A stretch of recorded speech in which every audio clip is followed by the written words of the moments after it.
Ecology and Phylogenetics. We'll let Melissa start.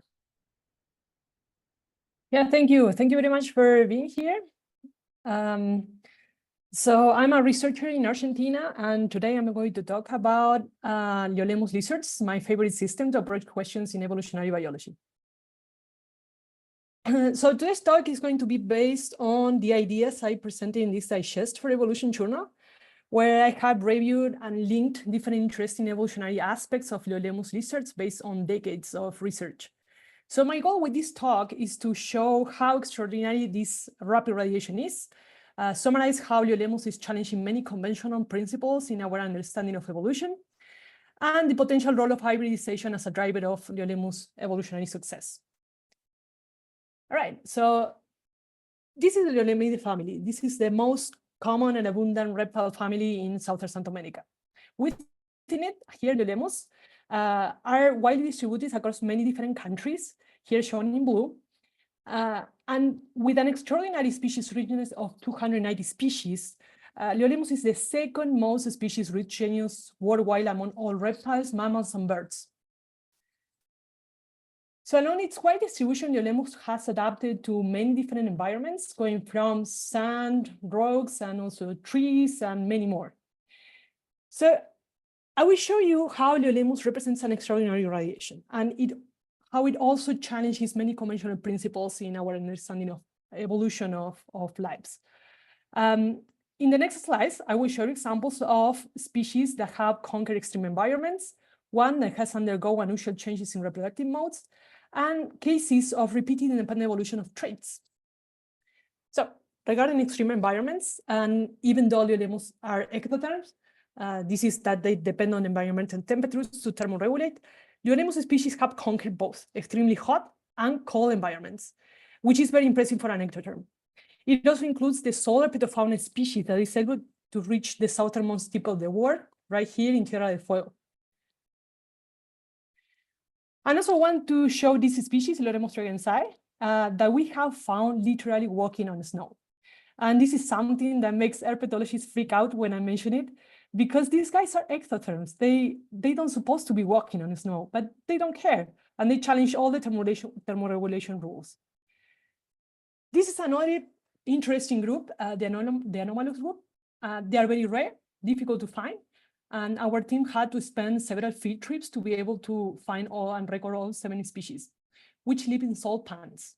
Salt pans imposes many metabolic stressors, but again, Liolemus don't care, and they are able to live there. So here there is another picture of this environment. You see all these salt pans, really incredible. So Liolemus also has one species living on the driest non-polar desert worldwide, the Atacama Desert, which imposes the most demanding conditions on the planet, including acquiring water from food. There are no even plants living at the interior of the Atacama Desert, but Liolemus does conquer this extreme environment as well. Another worldwide record held by Liolemus is this species, Liolemus tagne, which is the world's highest altitude reptile, able to live 5,400 meters on the Andes Mountains. This individual was found right here, pointed out by the arrow, in Peru. So as I mentioned before, there is one case of unusual change of reproduction, which includes Liolemus parthenus, one of the extremely rare cases of parthenogenetic species among reptiles. Little is known about these species except the fact that they exist. They are all females and they are triploid, presumably due to hybrid origin. But only one parental was identified, and there is no genomic study that has been carried out with them. So this is another example of how extraordinary the evolution of these lizards is.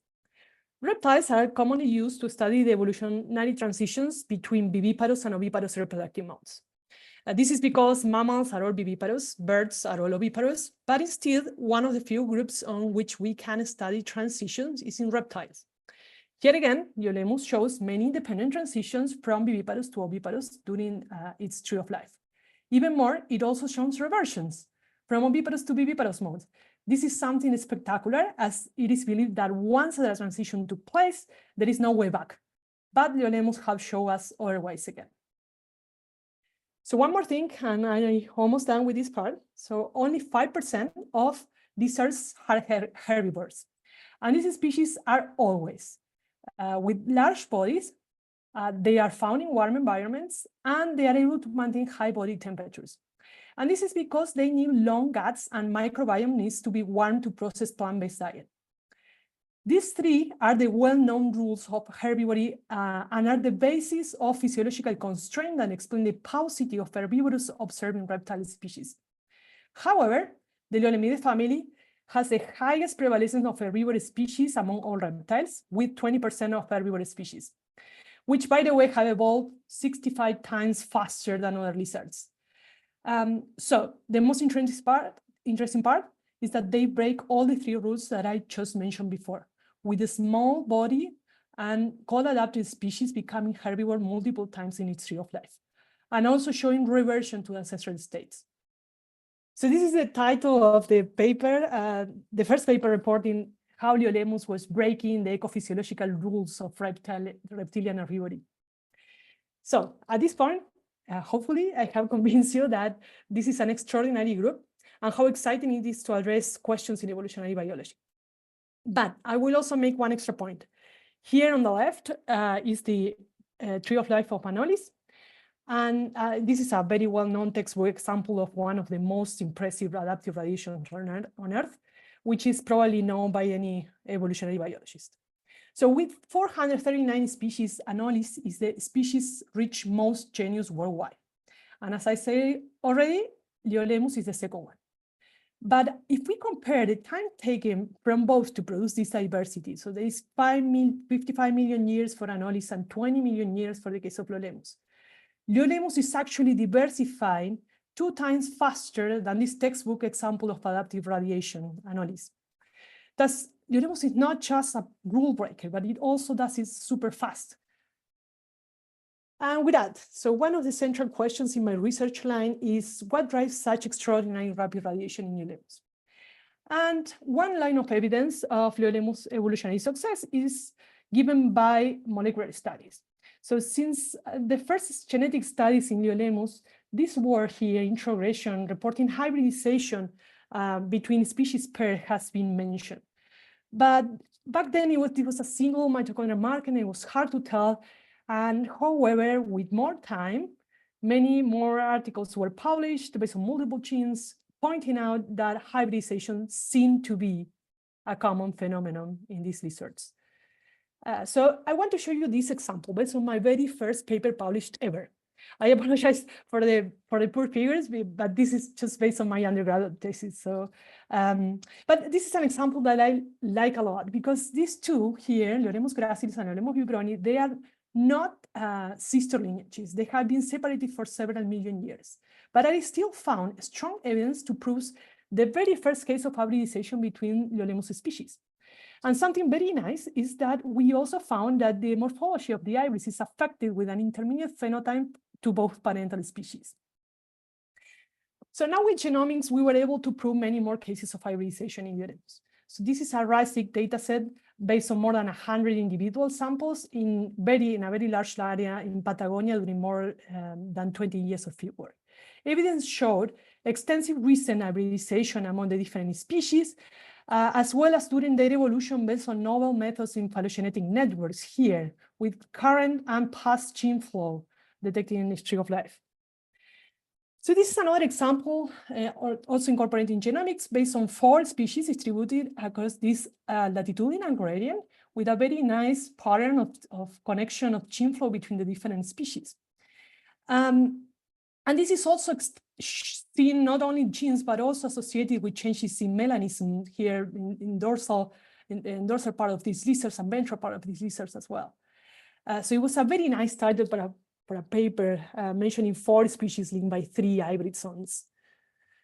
So finally, in a more macro perspective, using novel methods of phylogenetic networks, we were able to identify that hybridization events are explaining Liolemus tree of life in both genera. Here, this is one of the genera, 2 cases of hybridization, and many, many more in the case of the other subgenera that was detected with this method.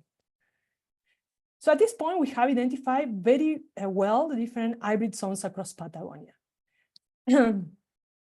And it is also clear that hybridization is an extended phenomenon in Liolemus. And we are now asking why.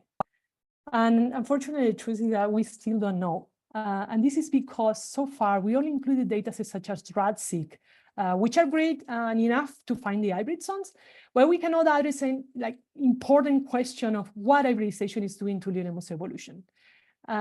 We need to move into whole genomes. However, it is clear at this point that the extended level of hybridization cannot be just random. This is not a neutral evolution. And especially because we have shown that hybridization affects lizard morphology.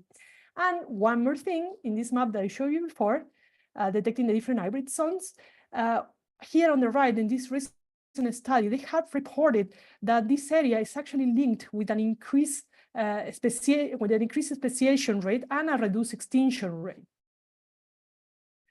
So in the past few years, we have started to understand the importance of hybridization in nature and understanding that it can dramatically impact the evolutionary processes and the structure of biodiversity. And new views in speciation genomics have shown that many of the well-known radiations on Earth involve hybridizations as an important mechanisms to introduce novel genetic combinations on which natural selection can work. So I have proposed Leulemus lizards as an emerging model system to study hybridization as a driver of proper variations. But this is still an idea that needs to be studied further. And it has to be done with whole genome sequences. So hang in there, we will be producing whole genome sequences for Leulemus species and exploring in details what hybridization is doing to this extraordinary system. So I'm starting soon as an international fellow at the Wellcome Sanger Institute in the UK, and I will be working with the Tree of Life program to generate the first genomes of Leulemus species. And with that, we have a lot of work to do. Before I finish, I just want to mention that I'm recruiting students and postdocs to work on different projects related to Leulemus evolution, including hybridization, but also adaptation to extreme environment, parthenogenesis, transition in diet and reproductive modes, and more. So the situation in Argentina is not great right now. It's actually pretty bad because of many things. But we already have secured the international funding for these projects, and we can take advantage of the annual fellowship calls in CONICET. These are 5 years PhD students and 3 years for postdocs. And I would like to thank the whole group, funding sources, and also institutions, and thank you for being here.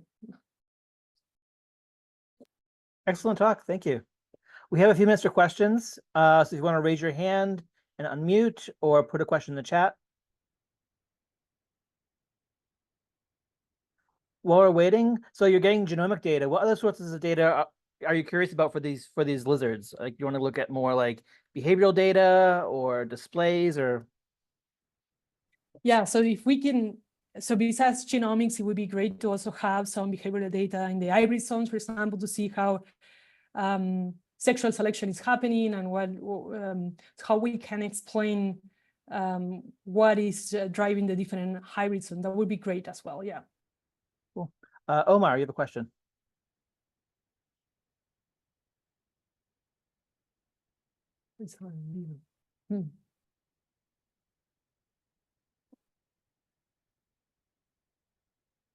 Actually, it's better if I stop sharing.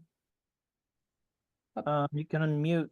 All right, well, that's what's happening. Another question in the chat. Do you think it's possible? Now I can talk. Good, Omar. Okay, thank you. Sorry. Melissa, great work. I'm actually asking you a question from Ecuador. My study group is Stenocercus, which, as you probably know, they are very similar in morphology with Liolemus. And the difference is that they also live in the Andes and slopes, but they didn't achieve the richness that we see in Liolemus. They are not viviparous. As far as we know, even though we haven't done any detailed studies, but we don't have any indication of hybridization. So do you think Stenocercus could be like a good model to compare with Liolemus? Maybe do some kind of parallel studies to see why Liolemus gets all these crazy things and Stenocercus does not. Thank you. Yeah, definitely. So I think it would be very nice to see to have an updated squamata tree of life, and then we can compare speciation rate, diversification rates in general, and trying to find different drivers of to exploring the different species region, and that would be great. This is something pending as well. Thank you. Raphael, time for your talk. Thank you again, Melissa.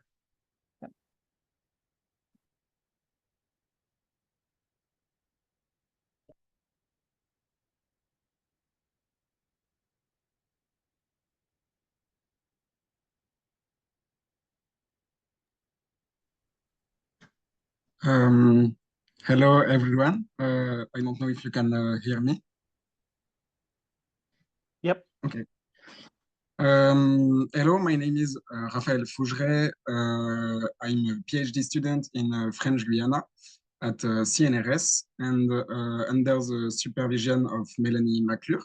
And today I will present you a little part of my study that focus on the influence of ecological factors that on Itomini butterfly biodiversity.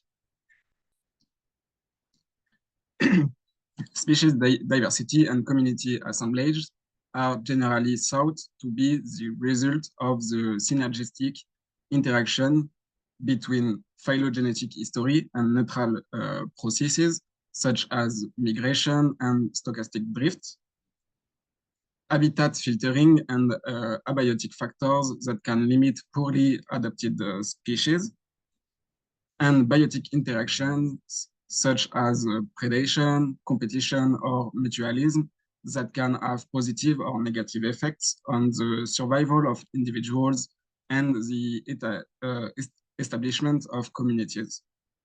Also, often studied separately, these factors have rarely been studied together. In this context, I'm interested in understanding how the interaction between abiotic and biotic factors across altitudes can influence the distribution of Itomines. Itomini are notable for their predominance in mimicry rings, where species present the same aposematic signals. Moreover, they are highly abundant in neotropics and highly diverse, with approximately 400 species. This taxon, with its highest diversity in the Amazonian and is also widespread throughout the Amazon basin, making it an ideal model for studying geographic variations in communities.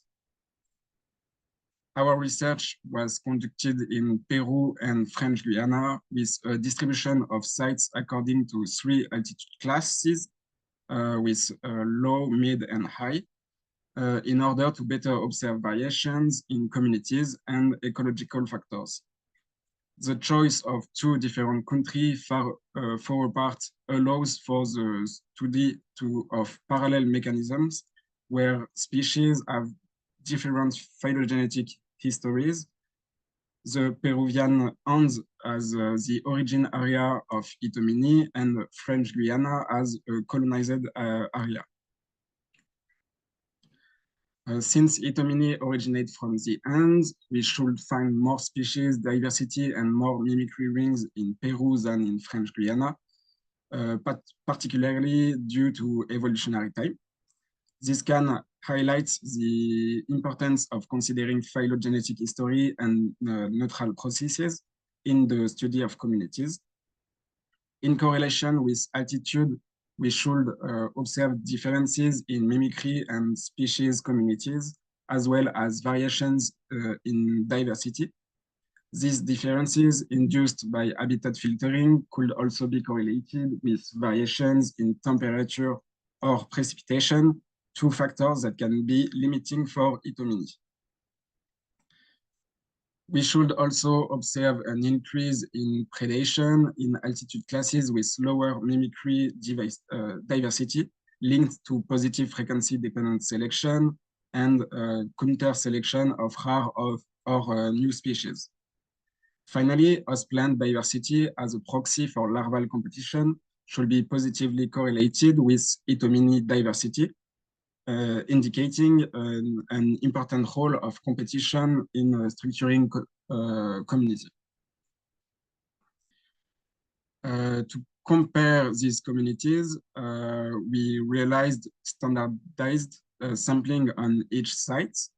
First, we found that species communities are significantly correlated with altitude classes. This grouping appears to be particularly pronounced at high and low altitudes with specific species, while mid altitudes seems to present a mixture of communities. These results are also observed with mimicry ring. The composition of mimicry rings appear to be strongly correlated with altitude class. We also found a higher global diversity of Itomini in Peru than in French Guiana. In parallel to communities, we found a significant increase in diversity linked to the altitude, especially between low and high altitudes, and this regardless of countries. But diversity at mid altitudes does not seem to vary significantly compared to low altitudes, likely due to variations between countries. In contrast, mimicry ring richness does not present a significant difference between low, mid, and high altitudes, but a little trend of increase. So we found a correlation between altitudes and communities and diversity.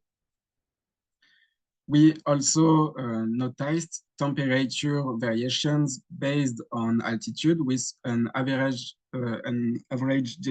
difference of about 3 degrees between low and high altitudes, regardless of time or country.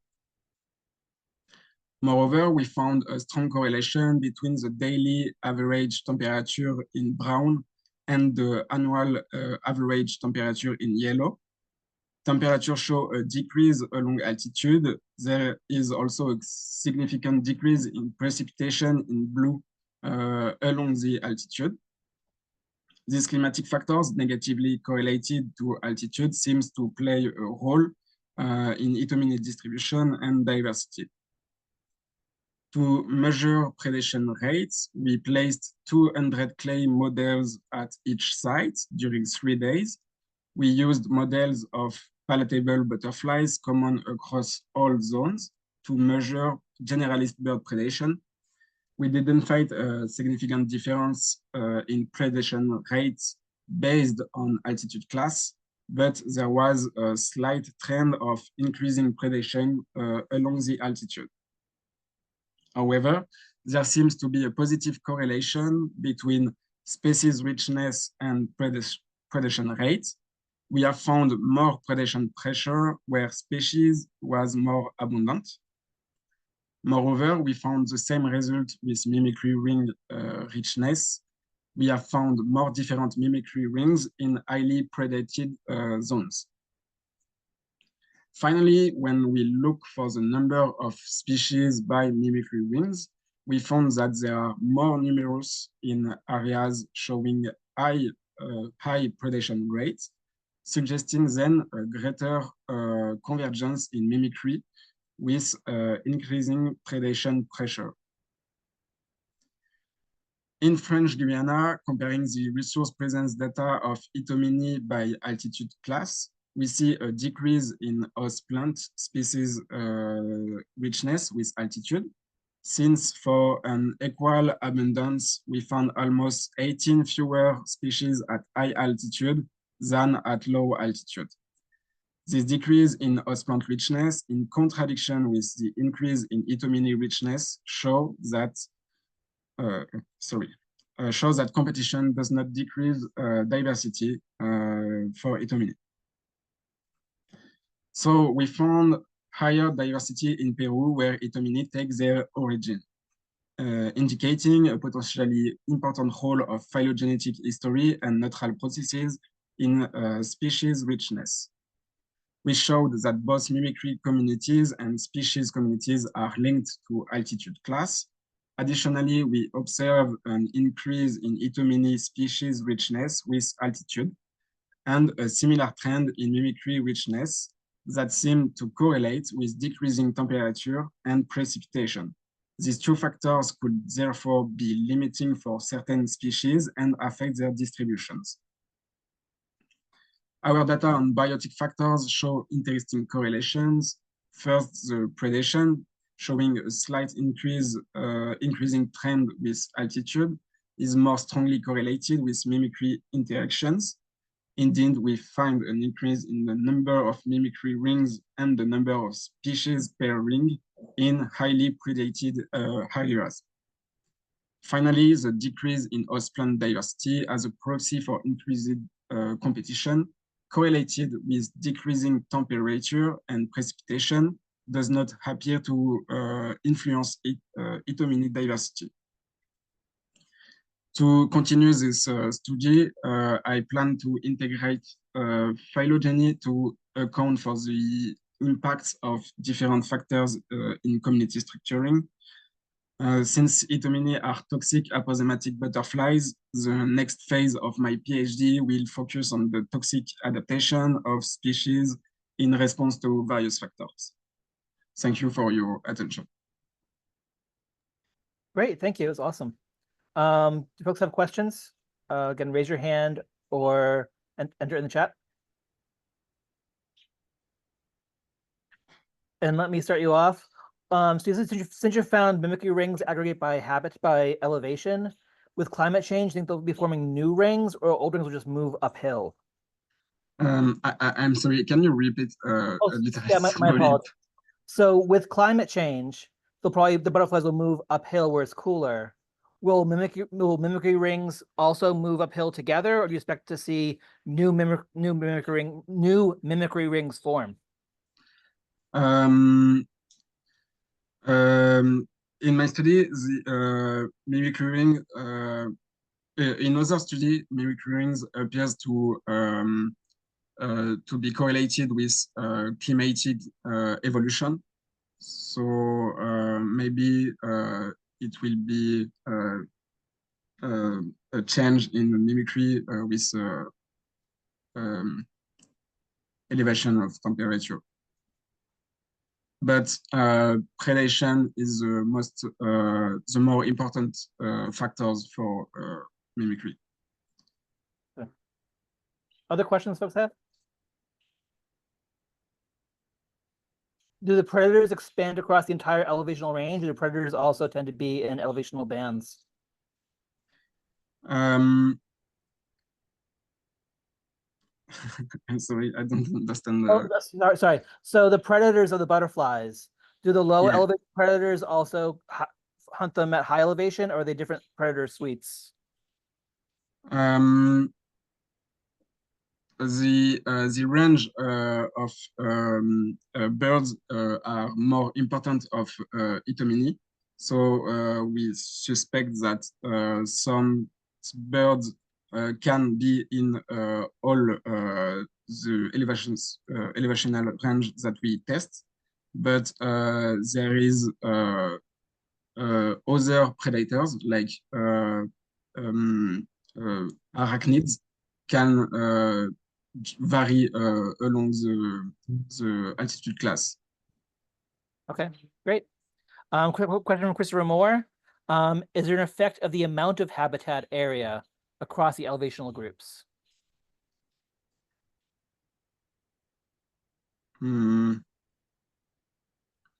I didn't understand. I'm sorry. Okay, you get. Well, we have the next speaker set up, so you can answer it in the chat. If you have a chance, but yeah, great. And next up, we have Neil talking about phylogenetic signal and botanic trait evolvability. Sure.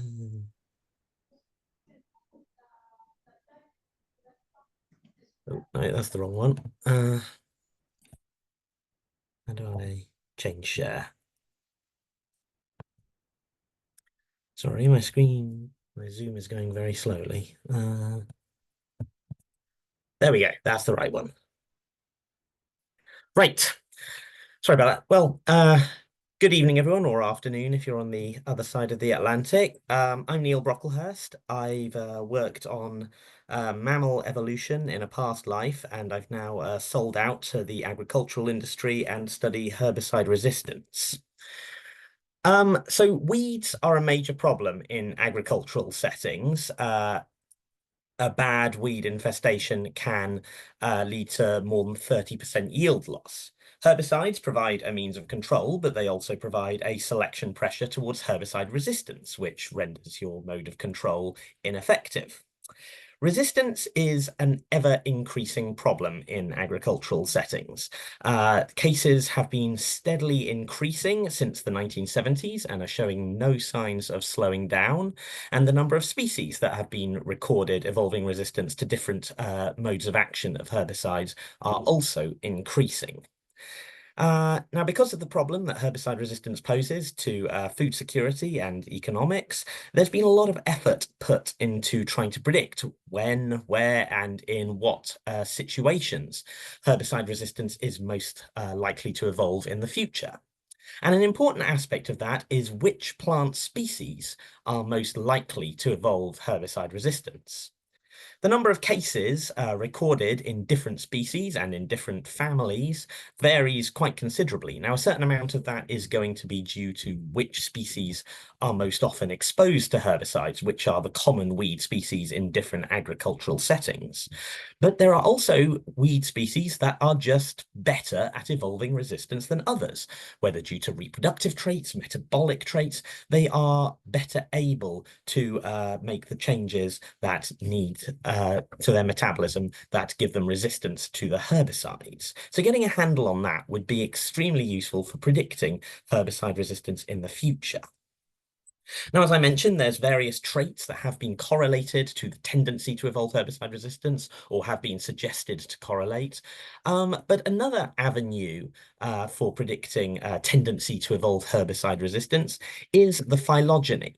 And I'm sure I don't need to tell many of you that the fact that our phylogenetic classification system is based on the evolutionary history of the organisms gives predictability. Organisms that are more closely related to each other are more likely to have similar traits in common. Now, resistance is not a trait that we expect to have phylogenetic signal. It is a trait that evolves in the recent and in individual populations. But the tendency to evolve resistance evolvability, is going to be based on reproductive traits, metabolic traits that will have phylogenetic signal. And so the tendency to evolve resistance may well have phylogenetic signal and therefore may well be predictable from phylogeny. We may find that more closely related species have similar abilities to evolve resistance. So this is what I wanted to look at.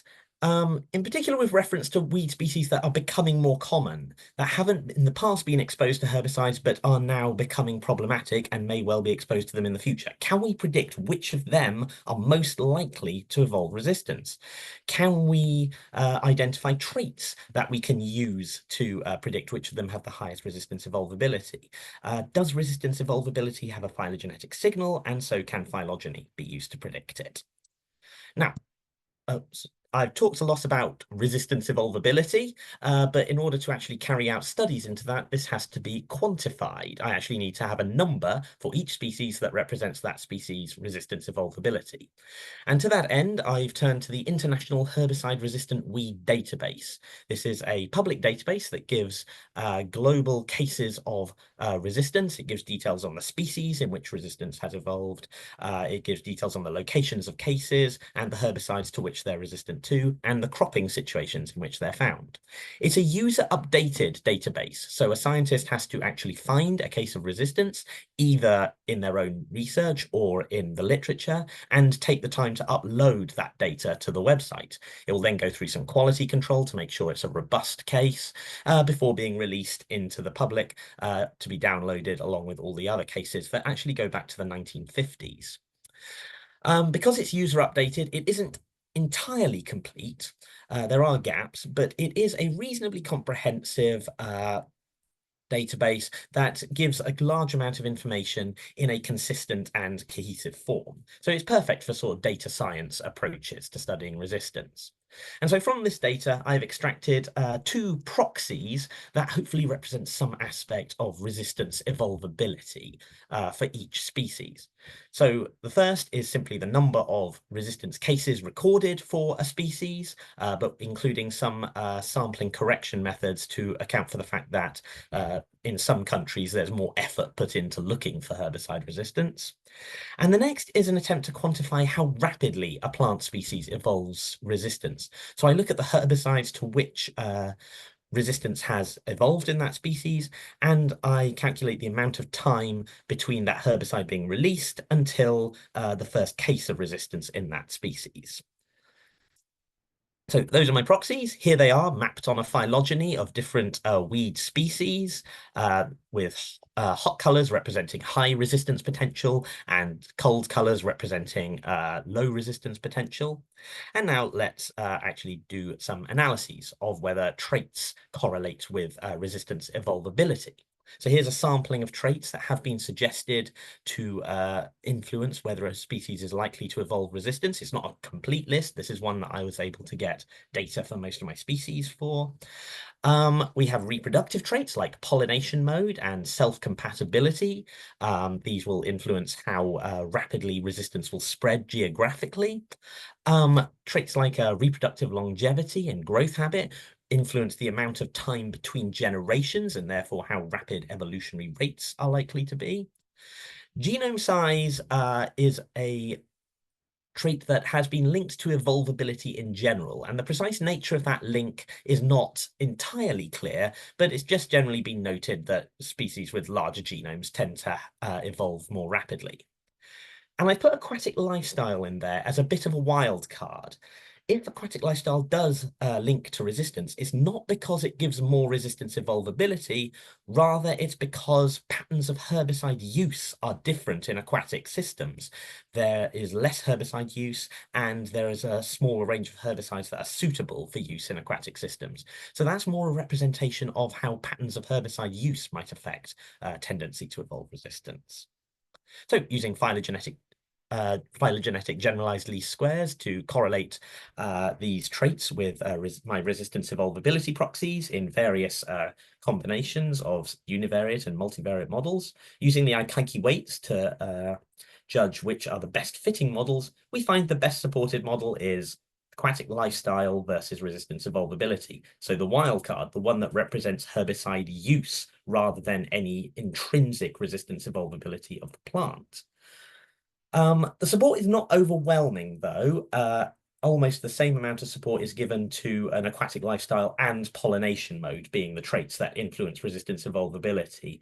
And pollination mode on its own also receives greater support than the null, at least. So, yeah, there is an influence of reproductive traits, but also an influence of how the herbicides are actually being used.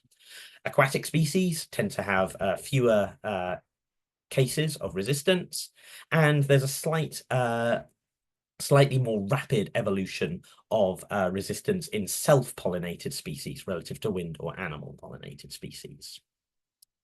So now onto phylogenetic signal independent of any traits. Does resistance evolvability have a phylogenetic signal?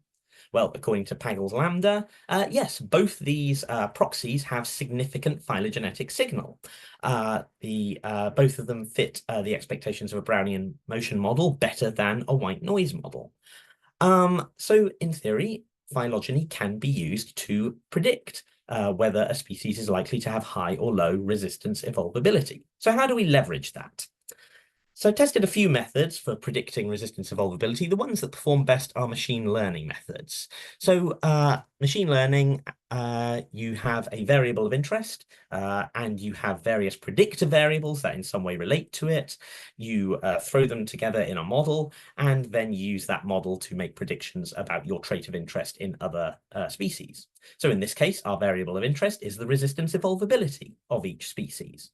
And our predictor variables are the phylogenetic distances between that species and every other species in the data set, the patristic distances, so the amount of time since their common ancestor that has elapsed along both lineages. So let's say I am worried about Amaranthus viridis becoming a problematic weed in future. It's going to have a lot of herbicides applied to it.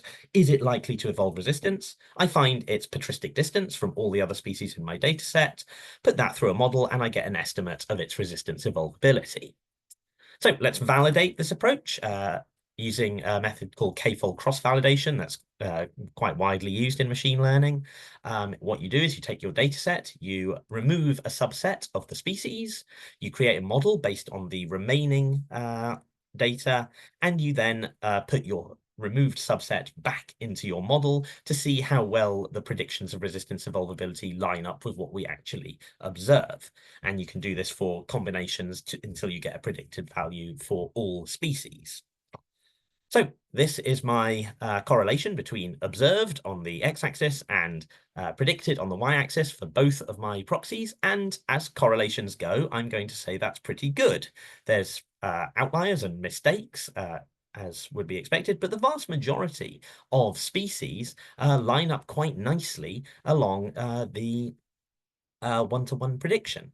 So yeah, phylogeny can be used to predict whether a species is likely to evolve resistance and likely to evolve resistance rapidly. Now, since I've only got a short amount of time left, I'm going to move on to a very quick and dirty method that we can use to group species by their resistance evolvability. So you'll notice when I mapped the traits onto the phylogenies here, they cluster, as you'd expect from a trait that has phylogenetic signal. There's clusters of blue and clusters of red. Can we identify these clusters and group weeds that have similar resistance evolvabilities together and use that as a proxy for how likely a species is to evolve resistance? So I've used the surface algorithm to do that, which uses an Ornstein-Uhlenbeck process to identify shifts in an adaptive optimum. So the adaptive optimum is the value that the trait is being drawn to by the Ornstein-Uhlenbeck process, and the surface algorithm allows that to shift at various points on the phylogeny. So these are the resistance regimes it identifies. There's a basal split between the monocots and the eudicots. Monocots are the large group that contains grasses. Eudicots contain the vast majority of other angiosperms. Monocots are found to evolve resistance more rapidly and at higher frequencies. An idea for why that might be is that they tend to have larger genome sizes. They tend to produce large numbers of wind-pollinated seeds, so resistance can spread, and they tend to have quite complex metabolisms relative to dicots, so they are better able to evolve tolerances. Another interesting shift is within the eudicots, the helianths, which contain sunflowers and ragweeds. They aren't often targets for herbicides, but when they do appear in a field and are hit with herbicides, they evolve resistance very, very rapidly. So while they're not common weeds, when they do appear in a field, they become very problematic very quickly. So with that, I'd like to finish saying resistance evolvability is linked to various traits. Resistance evolvability also has a strong phylogenetic signal. So you are able to predict the potential of a species to evolve resistance with quite a high degree of accuracy. And with that, I'd like to thank all these people who've offered aid and comfort to me throughout this project, and thank you all for listening. Great, thank you. We have time for a quick question. Anyone want to jump up? Yeah, Heng. Hi, very interesting talk. I have a quick question. So when you're doing the individual factors, you find out the self-pollinated plant are more easily to evolve resistant. But when you are analyzing the phylogeny, it's more of the monocots that have wind pollination are easier to get resistant. How do you think about that? So that, I think, is related to resistance at two different scales. So within a single field, being able to self-pollinate it guarantees the allele will be passed on to the next generation, whereas cross-pollination potentially brings in different alleles. But wind pollination allows resistance to spread geographically. So yeah, there's these two scales that you need to think about it. You notice that well, I've stopped sharing now, but when you look at numbers of cases, wind pollination is slightly higher, but when you look at the rapidity with which resistance evolves, self-pollination is better. So I think that's the main explanation for that. Great. Okay, thank you so much. Thank you. We'll start with the next talk. Akash, you can start sharing. Okay, thank you, sir.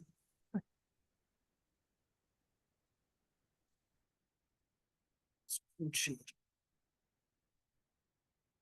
Share. Okay, is it seen? Is it visible? Okay, It's loading. It's loading now. Hang on. Yeah, it's not fully there yet. There we go. it's It's good. did it come? Yeah, we see, Okay, we see so- presenter view. It's visible, na, sir? We can see the slides, but it's in presenter view. So you also see your slides Okay. side. Okay. Sorry. So this is I'm trying to this is a part of a pilot study which I'm doing. It's still ongoing, so results are not fully done. Only for prokaryotes, I am having some results. So I thought I'll discuss and share, get to know about what people think about and all this. So my work was about spontaneous mutations. Spontaneous mutations come across multiple classes. So like we these like we and I try to see what are all the genomic features which influence the spontaneous mutations. So previously in one of my chapters, I showed that spontaneous single nucleotide mutation is linked to genomic features. And then in another chapter, I've shown that spontaneous single nucleotide mutation spectrum is somewhat related to genomic features in prokaryotes, but not related to but not showing any relation with genomic features in other taxons like unicellular eukaryotes, multicellular eukaryotes. And I talked about clustering of SNM spectrum. And now I'm trying to see how SNMs are dependent on DNA shape features. So, so today I'll discuss like what kind of what all I have studied and what are my tentative results. So why do we study spontaneous mutations? Spontaneous mutations are like engines of evolution. Like they generate variants, and these variants are further acted by the evolutionary process like adaptation, speciation, selection to act. These mutants are get selected by either get selected or by random process like genetic drift. They lead to further evolutionary process like adaptation, maladaptation, whatever. So spontaneous mutations could belong to multiple classes. They could be single nucleotide mutations, insertions and deletions. They could be complex rearrangements. There could be copy number variants. And of all these, for most of the organisms, not all, for most of the organisms, SNMs are by far the most common single nucleotides. They make up as much as 70 to 80% of total number of spontaneous mutations. Spontaneous mutation rate and spectrum are known to be encoded by various genomic, population, and organismal and environmental features. So are shape features also involved? Shape features, we know the shape features to be involved in affecting transcription, affecting like multiple things. So we want to know whether shape features are also affecting spontaneous mutation, the spontaneous mutation rate, spontaneous mutation spectrum. So we will just look about how these shape features are influencing spontaneous single nucleotide mutations in prokaryotes. So whether we'll so we what are all the parameters which will be used to describe DNA shape? DNA shape was studied from long time, like the initial studies, like we used to study used to study the curvature, used to study the minor groove width and the stretch no, sorry, stretch, like multiple features of DNA shape was studied, enthalpy, entropy, and all that. They were studied in 1960s, 70s, and all, using their experimental techniques. Now, modern methods of DNA shape use more rigorous physics. They try to study DNA shape in terms of rigid body parameters. So we have one of the first recent papers on DNA shape is the paper of 3DNA. So basically, DNA helical structure is being described in terms of rigid body parameters. You will you will try to see the you will have two classes of shape features to explain the DNA shape. One is about how the base pair is oriented in three-dimensional space, and how two successive base pairs are oriented vis-a-vis each other. So base pair as well as base step. So there are 6 parameters are there for base pair: stretch, shear, stagger, and propeller twist, buckle, and opening. And then 6 parameters for base step features, that is rise, slide, shift, helical twist, roll, and tilt. And minor groove width is has been studied in DNA shape for a very long time. So minor groove width is also included. But as such, these 12 parameters are sufficient to explain the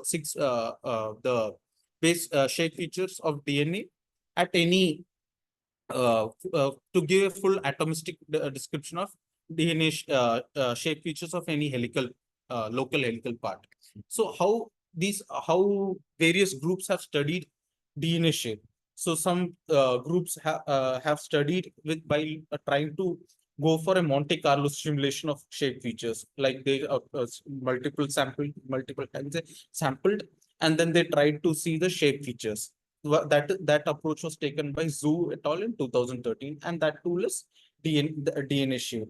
And then another approach to study sequence shape features was using support vector regression systems trained on molecular dynamics simulations, support vector regressions which are trained on molecular dynamics simulations. That was done. That a tool which is using that approach is Dynaseq, which is developed by our lab group here in JNU. And then there is another way of then this the same group which developed DNA shape has also incorporated deep learning methods on this DNA shape features, and have giving deep DNA shape.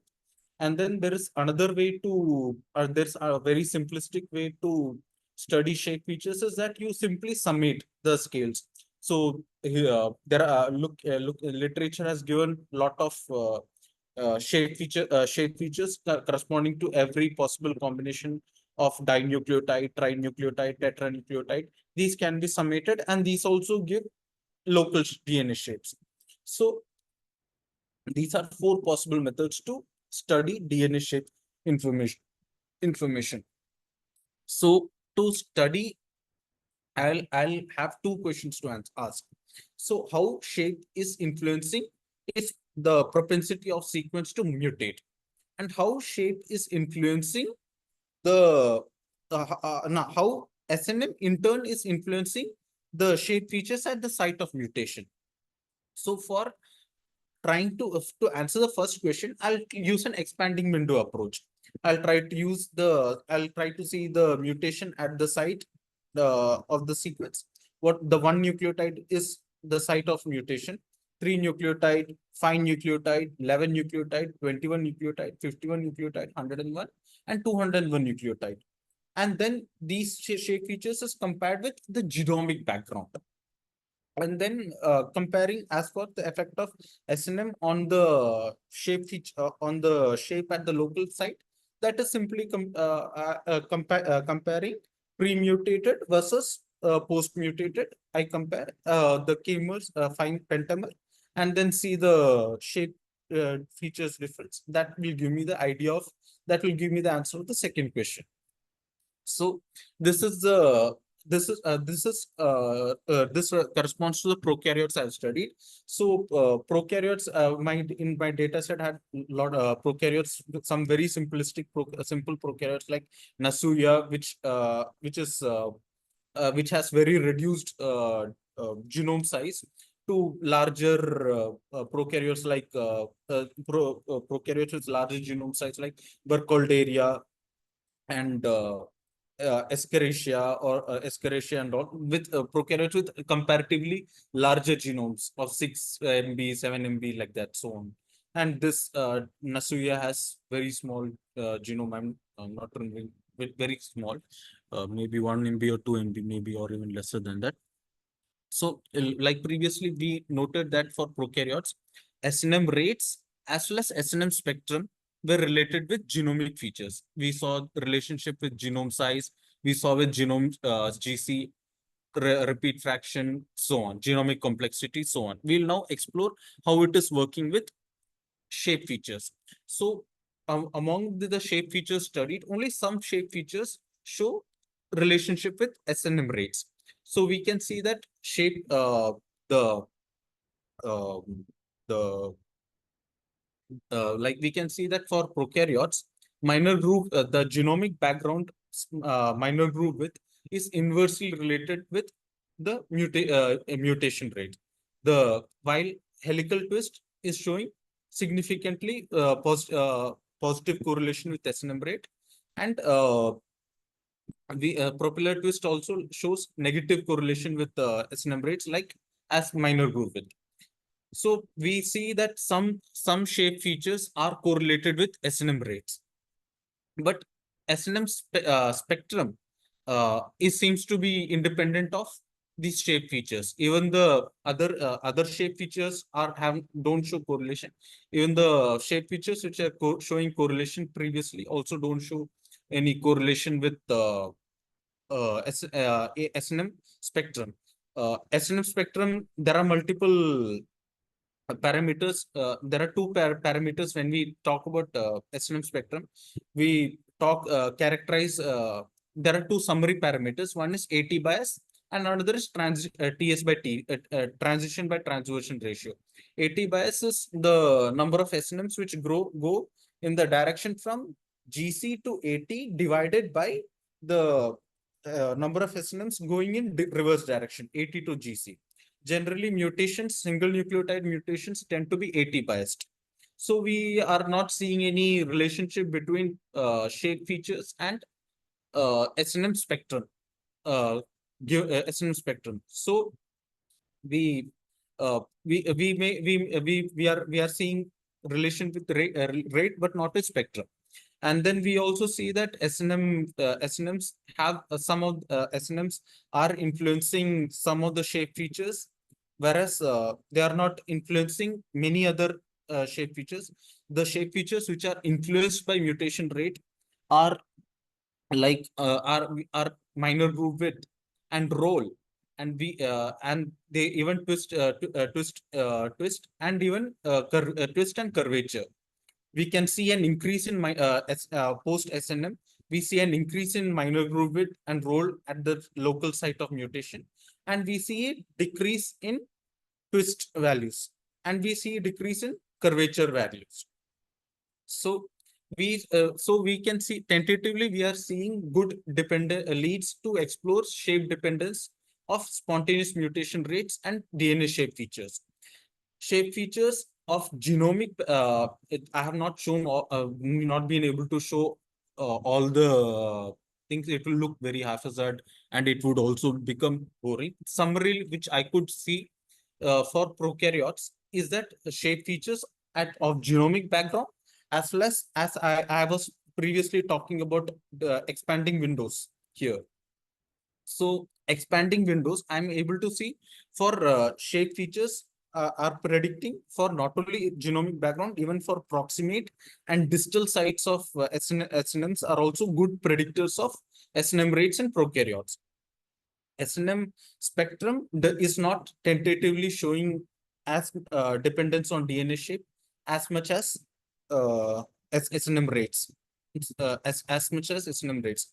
And we are studying for other taxons also, and we are exploring the patterns of SNM rate and spectrum in other taxons. We are also seeing this with indel rates. We expect indel rates to be correlate with shape features because SNM rates and indel rates are correlated. Our tentative our tentative, we also explored how we also computed a shape spectrum. That shape spectrum, previously I had given presentation last year also in 2023. In 2023 I showed that SNM spectrum computed in terms of sequences, SBS classes, are clustering independently of phylogeny. And now shape spectrum which I computed on the basis of shape classes, they are also clustering independently of phylogeny. So shapes features, so the SNM spectrum as described by DNA shape also seems to be independent of phylogeny. And SNM spectrum's lack of dependence on DNA shape may imply that DNA shape is influencing the propensity of occurrence of SNMs, but it is not deciding which kind of mutation may happen. So this is what I'm thinking. This is what we are thinking. I express my gratitude to my supervisors, Professor Krishan Kumar and Professor Shandar Ahmed. I express gratitude to SSC for giving me a chance to speak. Thank you. Thank you very much. This is the last talk on the session. So thank you all the speakers. If you want to ask questions, there's nothing after this, so feel free to ask questions. One question I'll ask. All your shape parameters are based on double-stranded DNA, right? But I imagine a lot of Yes, these sir. things are happening when DNA is being unzipped for copying or for transcription and things like that. Are there mutations that happen there, and like other shape parameters there that could matter? Yes, sir. So mutations happen when the DNA is being unzipped and all, but we don't have any technique to study about the shape features of single stranded DNA as of now. So that is the question which we are not able to explore. We have maybe for that we need more molecular dynamics data of single stranded DNA, and maybe machine learning approach can give some good insights for that.